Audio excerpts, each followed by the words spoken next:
Good morning बच्चों, मैं हूँ जियाउद्दीन सर और ये है मेरा और आपका YouTube channel SN tutorial with Ziauddin sir. आज हम लोग कक्षा 10 के गणित के एनसीईआरटी बुक के प्रमेय 6.1 को सिद्ध करने वाले हैं, जो कि क्या है, थेल्स प्रमेय के नाम से जाना जाता है। ये प्रमेय 6.1, यदि किसी त्रिभुज की एक भुजा के समानांतर अन्य दो भुजाओं को भिन्न भिन्न बिंदुओं पर प्रतिच्छेद करने के लिए एक रेखा खींची जाए तो ये अन्य दो भुजाएं एक ही अनुपात में विभाजित हो जाती है। ये सिद्ध करना हम लोग, यानी कि हमें एक त्रिभुज दी गई है ए बी सी,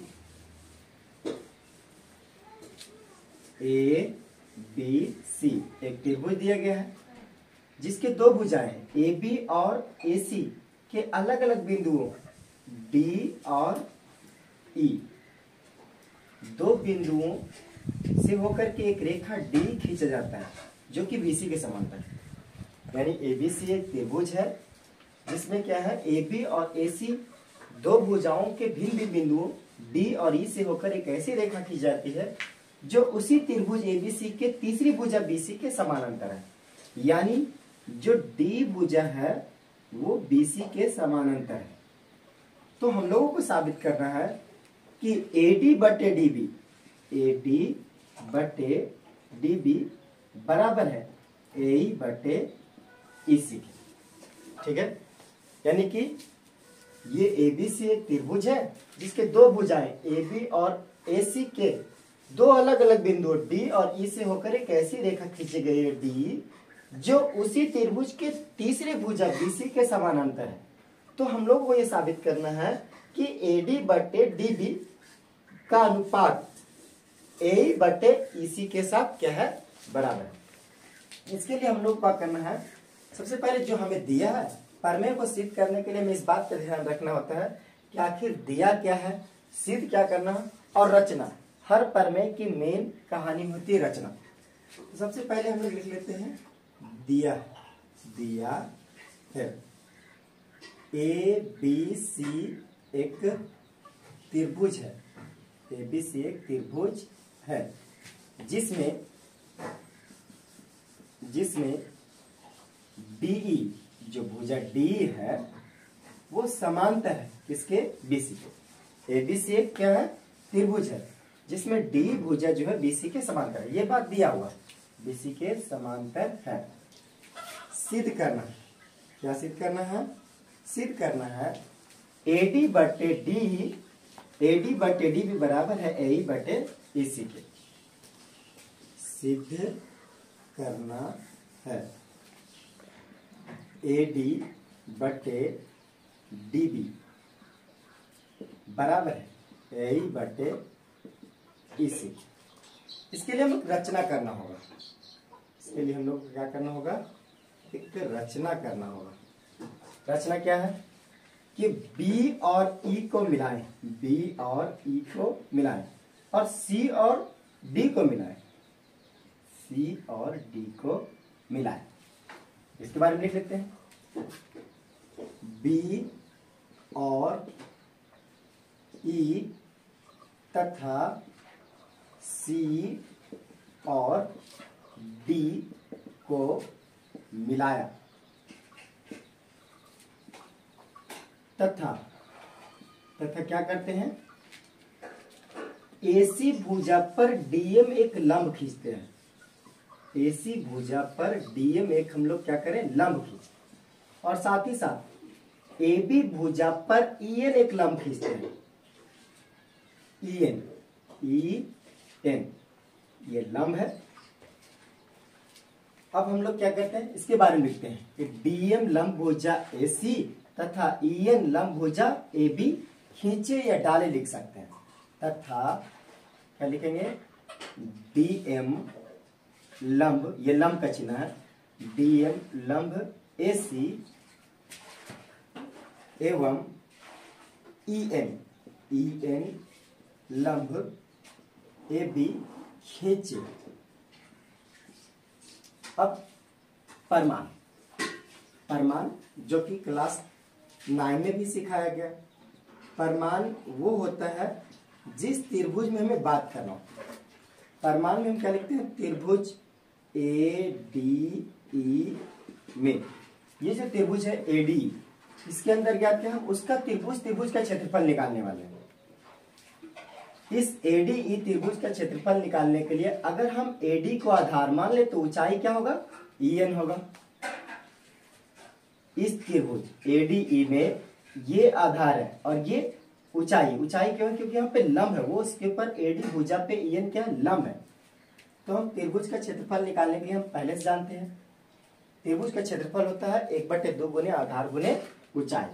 उसी फॉर्मूला का इस्तेमाल करेंगे, क्या लिखेंगे, एरिया ऑफ ट्रायंगल ADE, इसको पढ़ेंगे, एरिया ऑफ त्रिभुज ABC बराबर 1/2 गुने आधार, यदि AD आधार है तो ऊंचाई क्या है, EN, 1/2 गुने आधार गुने ऊंचाई, यानी AD गुने EN। इसे एक हम लोग समीकरण दे देते हैं। और इसी प्रकार से इस त्रिभुज में BDE में, कौन से त्रिभुज में, इस त्रिभुज में BDE में, इसमें ऊंचाई क्या है, तो BD, यहाँ B लिखा हुआ, यहाँ D लिखा हुआ, यहाँ पे E लिखा, इसकी बढ़ाई गई, BD की बढ़ाई गई भुजा पे इस जगह पे यहाँ पे आपको लंब दिख रहा है, ये यहाँ पे क्या है, लंब है, EN क्या है, लंब है। ठीक है, तो उस त्रिभुज का क्षेत्रफल निकालेंगे BDE का, लिखेंगे इसी प्रकार जिस तरह ADA का क्षेत्रफल निकाले उसी प्रकार से त्रिभुज BDE में, त्रिभुज BDE में, ये परिमाण है हमारा BDE, इस त्रिभुज का क्षेत्रफल निकालने के लिए हम क्या करेंगे, यदि DB यानी BD अगर क्या है, आधार है तो ऊंचाई क्या है, EN, अगर BD आधार है तो ऊंचाई क्या है, EN, क्योंकि लंब यहाँ पे है, यहाँ पे लिखेंगे एरिया ऑफ ट्रायंगल BDE बराबर 1/2 गुने DB गुने EN, इसे लिख लेते हैं समीकरण 2। अब त्रिभुज हम लोग फिर से इसी त्रिभुज में पुनः त्रिभुज ADE में, जिस त्रिभुज का ADE का क्षेत्रफल यहाँ निकाल चुके हैं, इसके लिए ADE का क्षेत्रफल हम लोग कैसे निकाले थे कि AD अगर आधार थी तो ऊंचाई EN था। उसी त्रिभुज में क्या है, यदि हम AE को आधार मान ले और ऊंचाई DM को मान ले तो उसी त्रिभुज का क्षेत्रफल हमें पुनः से मिलेगा, यानी त्रिभुज ADE में क्या करेंगे, फिर से हम लोग एरिया ऑफ ट्रायंगल ADE बराबर 1/2 गुने, इस बार हमें क्या करना है, AE को आधार मानना है और DM को ऊंचाई मानना है, 1/2 गुने AE को आधार मानना है और ऊंचाई को मानना है DM को, 1/2 गुने AE गुने DM, इसे हम लोग समीकरण 3 लिख लेते हैं। और साथ अब क्या करेंगे, तथा त्रिभुज CED में जिस प्रकार से BDE का क्षेत्रफल निकाले थे उसी प्रकार से CED का क्षेत्रफल निकालेंगे। CED का क्षेत्रफल निकालने के लिए क्या करना होगा कि यदि EC अगर क्या है, आधार है, तो इसी की बढ़ी हुई भुजा इस पे DM क्या है, लंब है, तो उस त्रिभुज का क्षेत्रफल निकालेंगे। यहाँ पे लिखेंगे तथा त्रिभुज CED में, त्रिभुज CED में क्या लिखेंगे, area of triangle CED is equal to 1/2 into EC, ये आधार है CM, तो CM को हम लोग EC लिख रहे हैं और ऊंचाई क्या है, DM, तो हम लोग लिख सकते हैं 1/2 गुने EC गुने DM, 1/2 गुने EC गुने DM, इसको लिख लेते समीकरण 4। अब इसको आप लोग क्या है, स्क्रीनशॉट रख लीजिए, इसका स्क्रीनशॉट रख लीजिए। हाँ, तो हम लोगों को क्या मिला, हम लोग को 4 समीकरण मिला है। पहला समीकरण है एरिया ऑफ ट्रायंगल ADE बराबर 1/2 गुने AD गुने EN, और दूसरा समीकरण क्या है, area of triangle B D E is equal to 1/2 into D M D B गुने ई एन। और तीसरा समीकरण क्या है, area of A D E is equal to 1/2 into A E गुने डी एम। और इसी तरह से चौथा समीकरण है area of C E D is equal to 1/2 गुने ई सी गुने डी एम। अब हम लोग क्या करेंगे, अलग अलग समीकरणों को भाग देंगे। समीकरण एक को समीकरण दो से भाग देने पर ये जो समीकरण है एक, उसको दो से भाग देंगे। तो समीकरण एक क्या था, समीकरण एक था area of triangle A D E is area of triangle A D E, और इसको बटा भाग देंगे एरिया ऑफ ट्रायंगल समीकरण दो के बी डी ई से, area of triangle B D E. तो भाग देंगे क्या हो जाएगा, area of triangle A D E क्या था, तो 1/2 इंटू ए डी गुने ई एन, ए डी गुने ई एन। और area of triangle B D E क्या है, तो 1/2 इंटू डी बी गुने ई एन। अब अगर ई एन से ई एन को काट दे और 1/2 से 1/2 काट दे तो हमें क्या मिलेगा, ए डी बटे डी बी। इसे हम लोग लिख लेंगे समीकरण स्टार। देखिए अब मैं area of A D E बटे एरिया ऑफ डी सी मिल गया है, D B D E, area of A D E और हमें area of B D E का अनुपात मिल गया। इसी प्रकार हम लोग क्या करेंगे, समीकरण तीन को समीकरण चार से भाग देंगे। समीकरण तीन को समीकरण चार से भाग देने पर दीजिए भाग। समीकरण तीन क्या है, area of A D E, और समीकरण चार क्या है, area of C E D, area of C E D. अब ए डी का जो एरिया है वो क्या है, 1/2 इंटू ए ई गुने डी एम। इसी प्रकार से area of C E D क्या है, तो area of C E D है 1/2 इंटू ई सी गुने डी एम। इस बार फिर से डी एम से डी एम कट गया और 1/2 से 1/2 कट गया, तो क्या बच गया, ए ई बटे ई सी। अगर इसे हम समीकरण क्या लिख लें, डबल स्टार, चूँकि 1 2 3 पहले दे चुके थे तो इस बार स्टार और डबल स्टार देंगे। अब एक नवा क्लास का बात है, नवा क्लास में एक प्रमेय था कि अगर एक दो भुजाएं, ये क्या है, दो भुजाएं समांतर है और उसके बीच अगर दो त्रिभुज बने हुए हैं इधर, जैसे कि यहाँ बना हुआ, यहाँ लिखा हुआ डी, यहाँ लिखा हुआ ई और यहाँ लिखा हुआ है बी और यहाँ लिखा हुआ सी। ई जो त्रिभुज बी डी ई और त्रिभुज जो सी ई डी है वो एक ही आधार डी ई और दो समांतर रेखाओं डी और बी सी के बीच बने हुए हैं, इसलिए इन दोनों का क्षेत्रफल बराबर हो जाएगा। किसका क्षेत्रफल, बी डी ई का क्षेत्रफल सी ई डी के साथ क्या होगा, बराबर होगा। देखिए 9 क्लास में हम लोग सीख चुके हैं, एक ही आधार और एक ही समांतर रेखाओं के बीच अगर दो त्रिभुज बने होंगे तो वे क्षेत्रफल में बराबर होंगे। यहाँ पे हम लोग देख रहे हैं डी और बी सी दो समांतर रेखाएं हैं और उनके बीच दो त्रिभुज है बी डी ई और सी ई डी, तो ये क्षेत्रफल में क्या होगा, बराबर होगा। तो हम लोग लिख सकते हैं इसके बारे में, क्या लिख सकते हैं, चूँकि त्रिभुज बी डी ई, चूँकि त्रिभुज बी डी और ई एवं त्रिभुज सी ई डी एक ही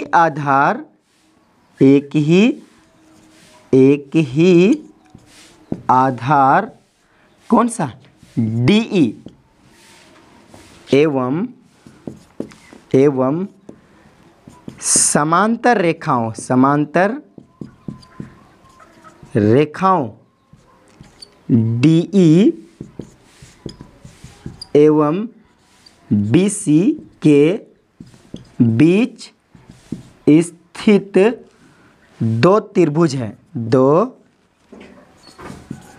त्रिभुज है। इसलिए क्या होगा, इसलिए क्या हो जाएगा, इसलिए हम लोग लिख सकते हैं, इसलिए area of triangle B D E, ये जो बी डी ई का क्षेत्रफल है, area of triangle B D E, ये बराबर हो जाएगा area of triangle C E D के, सी ई डी के, area of triangle C E D. इसे लिख देते हैं इक्वेशन ट्रिपल स्टार। अब हमारे पास 3 समीकरण है। एक समीकरण में, समीकरण स्टार में ए डी बटे डी बी, और समीकरण डबल स्टार में ए ई बटे ई सी, और समीकरण ट्रिपल स्टार में area of triangle B D E बराबर area of triangle C E D. तीनों समीकरणों से हम लोग लिख सकते हैं समीकरण स्टार कोमा डबल स्टार एवं ट्रिपल स्टार से, ट्रिपल स्टार से हम लोग क्या लिख सकते हैं, एरिया ऑफ, हम लोग क्या लिख सकते हैं, सॉरी, ए डी बटे डी बी बराबर होगा ए ई बटे ई सी के। ये यहाँ पे क्या होता है, प्रूव्ड होता है।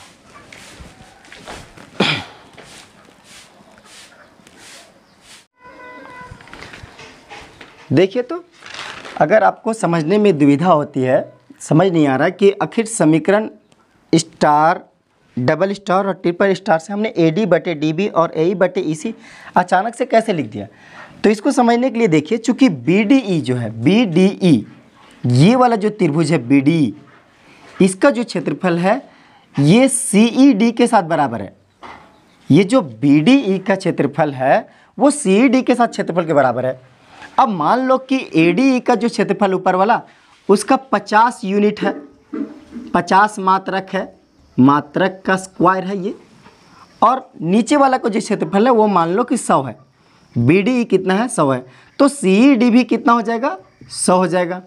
तो हम लोग यहाँ पे क्या लिख सकते हैं कि ए डी ई का जो क्षेत्रफल हम लोग देख रहे हैं कि ये 50 है। ए डी ई का क्षेत्रफल क्या है, अगर 50 है तो बी डी ई का क्षेत्रफल क्या है, 100 है। तो इसका मतलब ये जो है वो 50 बटे 100 है।